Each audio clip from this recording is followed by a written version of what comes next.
The day my ex laughed and said my dad had left me nothing but useless junk. I smiled, because I already knew something she didn't. We were standing in the small living room of the house we used to share. Boxes were everywhere. She had already packed most of her things, moving through the rooms like someone who couldn't wait to erase me from her life. She picked up an old metal toolbox that had belonged to my father. It was scratched, heavy, and smelled faintly of machine oil. "What is this?" she scoffed, shaking it slightly. "More of your dad's garbage." I felt my chest tighten at the way she said it. My father had been a mechanic his entire life. He wasn't rich. He didn't wear suits or drive fancy cars. But he worked harder than anyone I had ever known. He died 6 months before she left. And somehow, after the funeral, she started treating everything about him like it was embarrassing. She opened another box and pulled out a stack of old envelopes. "Look at this," she laughed. "Your dad really prepared you for the future, huh? Junk tools and dusty papers." Then she looked at me, her voice dripping with mock sympathy. "Face it. Your dad didn't leave you anything useful." She tossed the envelopes back into the box like they were trash. I didn't argue. I didn't raise my voice. I just nodded slowly. "Yeah," I said quietly. "Maybe." That seemed to satisfy her. She smirked, grabbed the last suitcase, and walked toward the door. Before leaving, she turned back one last time. "You should probably throw that stuff away," she said. "No one needs useless junk." The door closed behind her. And just like that, the person I had loved for 7 years walked out of my life. But what she didn't know was that I had already opened those envelopes weeks earlier, and what I found inside had changed everything. 3 days later, I walked into the bank my father had used his entire life. It was an older building downtown. Quiet, simple. I carried the same envelope my dad had sealed years ago. The receptionist smiled politely. "How can I help you?" "I have a meeting," I said. "With the branch manager." She looked surprised. "Name?" I gave it. A few seconds later, she picked up the phone and spoke quietly. Then she looked back at me, suddenly more serious. "I'll see you right away." I walked into the manager's office. The man behind the desk was probably in his late 50s. Gray hair. Perfect suit. Calm eyes. He looked at the envelope in my hand before I even sat down. "You're Daniel Carter's son," he said. I nodded, his expression softened. "Your father was a remarkable man." I swallowed. Most people had never noticed my father. But this man clearly had. I slid the envelope across the desk. "He told me to bring this here if anything happened to him." The manager opened it slowly. Inside was a letter written in my dad's messy handwriting. The manager read it once. Then he read it again. And suddenly his entire posture changed. He looked at me carefully. Then he stood up. "Please," he said, his voice unusually serious. "Sit down." I was already sitting. But the way he said it made it sound like something big was coming. He opened a drawer and pulled out a thick folder. "I've been waiting for this day for almost 10 years, he said quietly. My heart started beating faster. 10 years. He pushed the folder toward me. Inside were documents, statements, contracts, and a number at the bottom of the first page that made my brain stop for a moment. 230,000. I blinked. "I think there's a mistake," I said. The manager shook his head slowly. "No mistake." He leaned back in his chair. "Your father opened an investment account 15 years ago. That didn't make sense. My dad was a mechanic." "Yes," the manager said. "A very disciplined one." He flipped through the documents. He deposited small amounts every month. Sometimes $50, sometimes $100. Never missed a single payment. Stock investments. Long-term funds. Reinvested dividends. Careful, patient growth. He studied everything, the manager continued. Markets, companies, long-term strategies. I tried to tell him he didn't need to be so cautious. He smiled slightly. But he said something I'll never forget. The manager glanced down at the letter again. He said, "I don't need to be rich. I just need my son to never feel small." My throat tightened.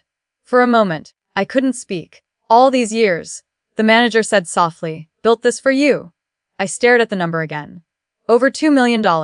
My father, the man people thought had nothing, had quietly built a future. Not for himself. For me. The manager folded his hands. "Your father also left instructions." I looked up. "He said when you came here I should tell you something." "What?" He smiled gently. He said, "Tell my boy not to rush. Wealth grows best when you respect time." I sat there in silence, absorbing everything. Then something unexpected happened. The manager leaned forward, and his voice changed slightly. "May I ask you something?" Sure. Why didn't you come sooner? I thought about my ex, about her laughter, about the words useless junk, and for the first time since she left, I actually smiled. Because, I said calmly, I wanted to make sure the right people had already walked out of my life. The manager studied me for a moment. Then he nodded slowly. I believe your father would be very proud of you. Later that week, my ex sent me a message. Just a short one.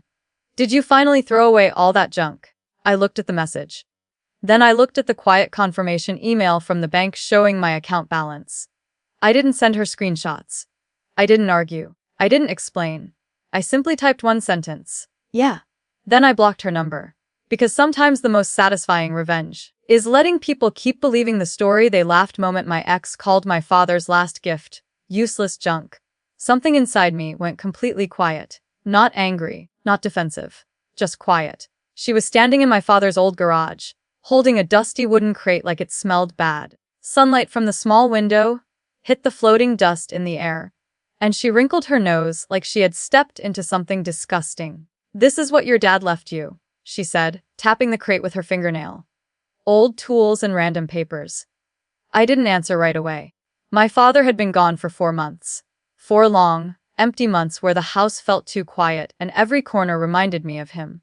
He had been a simple man, grace on his hands, coffee at 5 a.m. every morning, the same worn jacket every winter. But he had always looked at me like I was his greatest achievement. My ex flipped open the crate lid. Inside were small metal boxes, a stack of old envelopes, and a few notebooks filled with my father's handwriting. She laughed. Actually laughed. Oh my God, she said. This is what your future looks like? She picked up one of the envelopes and waved it around. Your dad left you useless junk. The words hung in the air like a bad smell. I watched her carefully. For 7 years, I had believed this woman understood me. But grief reveals people in strange ways. And in that moment, she didn't look like someone who loved me. She looked like someone disappointed she hadn't inherited something better. You should just throw this away, she continued. None of this is worth anything. I finally spoke. Maybe. She rolled her eyes. You're impossible, she muttered. She dropped the envelope back in the crate, grabbed her purse, and headed toward the door. Before leaving, she turned back one last time. Seriously? She said. If that's all your dad left you, you're going to struggle. Then she left. The sound of the door closing echoed through the garage. For a long moment, I stood there alone. Then I slowly walked to the crate. I picked up the same envelope she had mocked. Because I had already opened one of them a week earlier. And what I found inside had made my hands shake. My father's handwriting. And a simple sentence. Take this letter to the bank manager when you're ready. 3 days later, I stood inside the same bank my father had used for almost 20 years. It was quiet, clean, polished floors, soft lighting. The kind of place my father never seemed comfortable in. The receptionist looked up. Good morning. Hi, I said. I need to speak with the branch manager. She asked my name. When I told her, something changed in her expression. She picked up the phone immediately. A minute later, a tall man in a suit stepped out of a glass office. He looked directly at me. Are you Daniel's son? I nodded. His serious expression softened instantly. Please come in. Inside his office, he gestured to a chair. I handed him the envelope. My dad told me to bring this here. He opened it carefully. The moment he saw the handwriting, he stopped. Then he read the letter slowly. Halfway through, his eyebrows lifted slightly. When he finished, he placed the letter down and looked at me like he was studying something important. Then he stood up quickly. Please, he said firmly. Sit down. I was already sitting, but his tone made it sound urgent. He opened a drawer and pulled out a thick folder. My name is Richard Hale, he said. I worked closely with your father for many years. That surprised me. My dad never mentioned that. He smiled faintly. Your father didn't like talking about money. He opened the folder and turned it toward me. However, he was very serious about planning. I leaned forward. Inside were account statements, investment summaries, legal documents. At the bottom of one page was a number. I stared at it, then I blinked. Then I looked again. 1,980,000. My heart skipped. That can't be right. Richard leaned back calmly. It is. I shook my head. My dad was a mechanic? Yes, he said gently.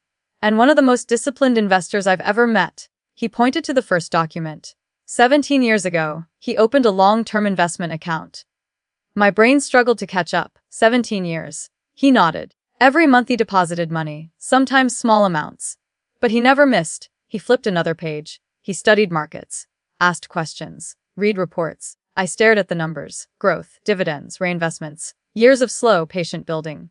He told me once, Richard continued quietly, that he didn't want his son to ever feel limited by money. My chest tightened. My father never bought expensive things. He fixed the same old truck for 15 years. He wore boots until the soles were gone. And now I understood why. Richard folded his hands. There's something else. I looked up. Your father left instructions. He picked up the letter again. He told me when you arrived I should say something. What? Richard smiled softly. He said, tell my son that real wealth takes patience and the right people beside you. I thought about my ex. Her laugh. Her words. A useless junk. I couldn't help it. I smiled. Later that evening, my phone buzzed. It was a message from her. Did you finally clean out all that junk from your dad's place? I stared at the message for a long moment. Then I typed one sentence. Yeah, I handled it. 3 dots appeared. Then another message. Good. Maybe now you can start figuring your life out. I looked at the screen. At the quiet balance sitting in my new account. At the future my father had built without telling anyone. I didn't argue. I didn't brag. I didn't send proof. I simply deleted the conversation. Because the best revenge was knowing my father had built something incredible. And the one person who laughed at it would never be part of it. I still remember the exact moment my ex laughed at my father's last gift. Because that was the moment I stopped trying to prove anything to her. She was standing in my father's old workshop, holding a small wooden box like it had insulted her personally. This, she said, raising an eyebrow. This is what he left you. The workshop smelled like oil and old wood, the same smell that had followed my father home every evening for 30 years. The walls were lined with tools he had carefully organized over decades. To me, it felt like standing inside his memory. To her, it looked like garbage. She opened the box and dug through the contents, old envelopes, a couple of notebooks, and a few small metal containers. Then she laughed. A loud, dismissive laugh. Oh wow, she said, shaking her head. Your dad really planned ahead, huh? I stayed quiet. 4 months earlier, we had buried my father on a gray winter morning. I had stood beside the grave thinking the hardest part of my life had just happened. I didn't realize the harder part would be discovering who people really were afterward. She picked up one of the envelopes and waved it at me. Look at this, she said. Old paperwork, random notes. This is literally useless junk. Her voice was sharp, careless. Did you honestly expect anything else? She added. Your dad was a mechanic. The word mechanic rolled off her tongue like it meant failure. My father had worked 12-hour days fixing other people's cars so they could get to work, get home to their families, live their lives. But to her, that meant he had nothing. She dropped the envelope back into the box. You should probably throw all this away, she said casually. None of it is worth anything. I looked at the box. Because a week earlier, curiosity had made me open one of those envelopes. Inside was a short letter written in my father's messy handwriting, and one very specific instruction. Take this letter to the bank manager when you're ready. She grabbed her coat and headed toward the door. Before leaving, she turned back and gave the box one last glance. Honestly, she said with a shrug, your dad left you useless junk. Then she walked out. The door closed behind her, and the workshop fell silent again. I stood there for a while. Then I picked up the letter. 3 days later, I walked into my father's bank. It was a quiet branch downtown, the kind of place where employees still wore name tags and greeted regular customers by name. My father had always liked places like that. The receptionist smiled politely. How can I help you? I need to see the branch manager, I said. She asked my name. The moment I said it, her fingers paused on the keyboard. 1 moment, she said. She picked up the phone and spoke quietly. A minute later, a man in a navy suit stepped out of a glass office. He looked directly at me. You're Daniel's son. It wasn't a question, I nodded. His expression softened in a way that immediately made my chest tighten. Please come in. Inside his office, he gestured toward a chair. My name is Michael Grant, he said. Your father and I worked together for quite a while. That surprised me. My dad never mentioned that. Michael smiled faintly. That sounds like him. I handed him the envelope. He told me to bring this to the bank manager. Michael opened it slowly. The moment he saw the handwriting, his posture changed. He read the letter carefully. Once, then again. Then he set it down and looked at me with a completely different expression. He stood up quickly. "Please?" he said, his voice suddenly serious. "Sit down." I blinked. "I am sitting." He exhaled and ran a hand across his chin. "Right, good." Then he opened a drawer and pulled out a thick folder. "I've been waiting a long time to have this conversation," he said quietly. My stomach tightened. He placed the folder in front of me and opened it. Inside were financial statements, investment summaries, charts that stretched across years. He pointed to the bottom of the first page. I looked down. Then I leaned closer, then I felt my entire body go still. 287, 60, 40. "That's not possible," I said automatically. Michael shook his head. "It absolutely is." He leaned back in his chair. 15 years ago, your father opened an investment account here." I stared at him. "My dad barely spent money." Michael nodded. "Exactly." He flipped through the pages. Every month he deposited something, sometimes $50, sometimes $200. Whenever he could, he tapped another page. But he didn't just save, he invested. I watched the numbers climb year after year. Dividends, long-term funds, patient growth. Your father read every report we gave him. Michael continued. Asked questions most people don't even think about. He chuckled softly. I once suggested a more aggressive investment strategy. He told me something I never forgot. Michael glanced at the letter again. He said, "I'm not gambling. I'm building a life for my son." My throat tightened. The man who fixed transmissions and brakes all day had quietly built something incredible. Not for himself. For me. Michael folded his hands. "There's something else your father asked me to say." I looked up. "He said when you came here, I should remind you of one thing." "What's that?" Michael smiled. He said, "Tell my boy patience beats noise every time." I sat there silently. Because suddenly a lot of things made sense. My father never cared about impressing people. He cared about building quietly. That night, my phone buzzed. It was my ex. "Did you finally get rid of all that junk your dad left?" I stared at the message. Then I looked at the email confirmation from the bank on my laptop. The account, the future, everything my father had built in silence. I typed a simple reply. "Yeah." A few seconds later she responded. "Good. Now maybe you can start doing something useful with your life." I read the message once. Then I blocked her number. Because the funniest part of the whole story was this. The woman who laughed at my father's useless junk had just walked away from the most valuable thing she would ever come close. Few days after I blocked her number, I went back to my father's workshop. For the first time since the funeral, the place didn't feel heavy. It felt different. Like I was finally seeing it the way he always had. Every tool had a purpose. Every shelf was organized with quiet care. Nothing flashy, nothing wasteful. Just patience. I opened the same wooden crate again and went through the envelopes slowly. Inside were small notes my father had written over the years, reminders, investment ideas, little calculations in the margins. Some pages had grease stains where he must have written them during breaks at work. One note stopped me. It was short, only a few lines. If you're reading this, it means you finally opened everything. Don't rush. Don't show off.